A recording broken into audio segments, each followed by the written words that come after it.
Hi, everyone. Welcome into the Keys to the Crown, presented by Crown Royal. I'm Daniel Sallerson. Joining us for the third time this season already is Marcas Grant, fantasy football analyst for NFL Network and NFL Media. Marcas, I appreciate the time. How are you? Doing well. It's good to be back. I always appreciate getting a re-invitation somewhere. Yeah, also good, great to have you as well. And this is for Week 9, as we're getting your help or to help set some lineups here for everyone, including fantasy football owners. Let's start with Bucs and Saints, a very big game on Sunday Night Football between these two teams.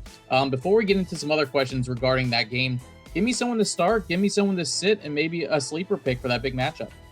If you're looking at a sleeper this week, I think Rob Gronkowski might be your guy. And early in the year, we weren't sure what to make of Gronk. He had basically taken, in college terms, a gap year, essentially by sort of taking a year off. He was a slow starter at the beginning of the season, but he's picked things up the last couple of weeks. The Saints have had their problems covering the tight end position. So Gronk, if you're looking for a tight end, and look, a lot of people probably are at this point, I think Gronk's a pretty good way to go.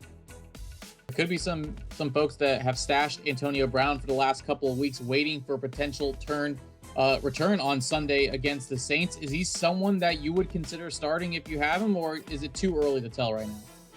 It honestly is all about your aversion to risk, because we have no real way of knowing how he fits into this Buccaneers offense, what kind of opportunities he's going to get. I mean, Bruce Arians came out earlier in the week and said, he could play 10 snaps, he could play 35 snaps. That's a wide range of outcomes for Antonio Brown.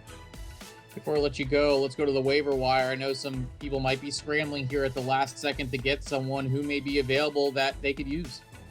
Well, I mentioned JaMycal Hasty, and I know he's out there in a lot of leagues, and he's a good option to have, not just this week, but probably beyond, with so many injuries for the 49ers. Always great insight from Marcas Grant, fantasy football analyst for NFL Network and NFL Media. And those are your Keys to the Crown, presented by Crown Royal.